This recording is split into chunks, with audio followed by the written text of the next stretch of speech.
Hi YouTubers, I want to give this make this first short saxophone tip here, and it's about transposing from another part. Basically, I'm talking to alto saxophonists here, but of course this applies just about to any other saxophone player.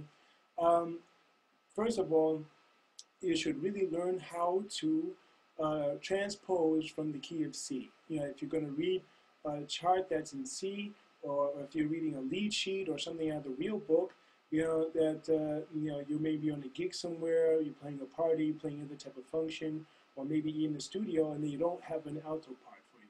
So then, maybe they'll only have a C part for you to read from.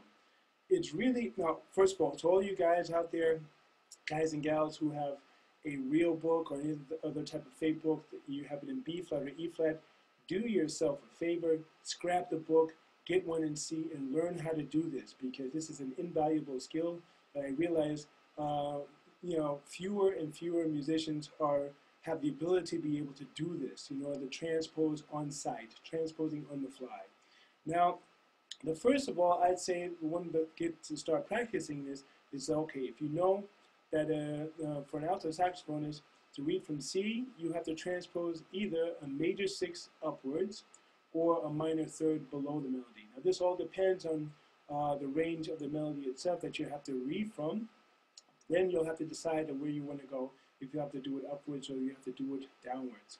Now the first I'd say you do is first practice playing major 6 intervals. Just like, say, if I'm playing a C major scale and an A major scale at the same time.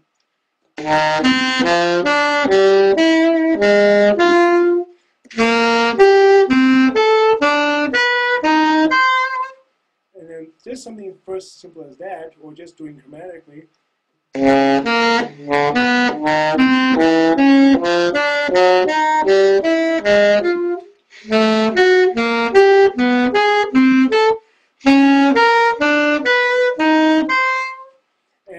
I mean, just as an idea.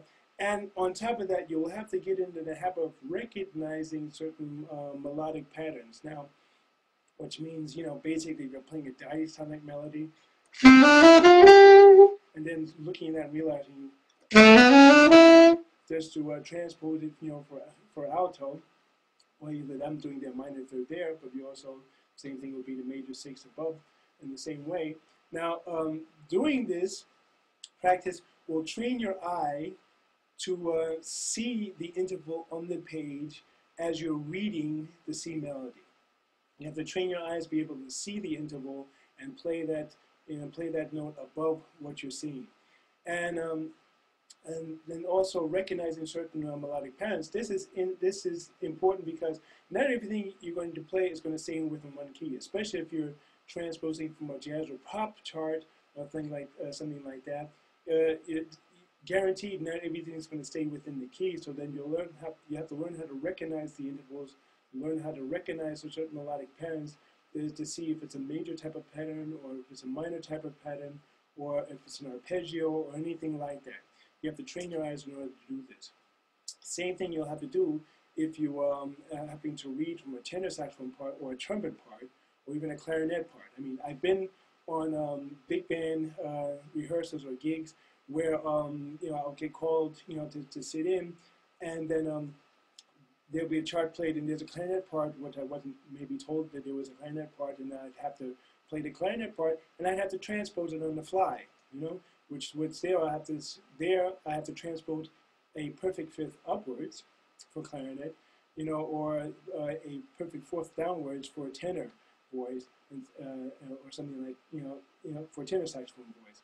It could even be that you'll be on a recording gig or something like that, and just to play some horn lines, and maybe they just don't have an alto chart for you. You'll have to be able to look at the trumpet part or look at a C part and be able to transpose on the fly in order to record right away. Now, I'd say, so basically when you're doing, one thing you could practice is that get a friend who plays tenor saxophone, break out some simple duets at first, have your friend play the second part, you play the first part, but then really try to transpose it on the fly, while you're playing the duet, you know. And of course, where you notice where you make mistakes, go over it together until you get it right. Now, the only way to, you know, really do get better at this, you have to really practice it. You have to really practice it often. I do that often with some of my students who play tenor saxophone, and I'll just read their part and I'll transpose it on the fly all the time during the lesson, you know, rather than pulling out an E flat part, you know, to play some type of tunes or any type of play along together. What you could also do that too when you, if you have play alongs from Jamie Ebersole or whatever play alongs you have, break out, you know, the B flat part, you know, of a tune that you maybe, you know, haven't you know, memorized as yet, and really let the track run and really learn how to read the tune from the B flat part, or learn how to read the tune from the C part, transposing on the fly. So that's my tip for today. And also, I like to tell you about a special offer. If you go to any one of my websites, I'll list it here underneath the video, either to saxtipsmedia.com or 250jazzpatterns.com or bluesandrhythmchanges.com. If you use the coupon code YouTube, you'll save 20% on any products that you buy from this from the website, especially on the printed editions. You know, so for some of the downloads, it might be taken care of from another service, so maybe the discount might not show up at first. But if you do buy it, write to me, and I'll refund you that 20% if it doesn't happen automatically. But in any case, have fun practicing, and see you again soon.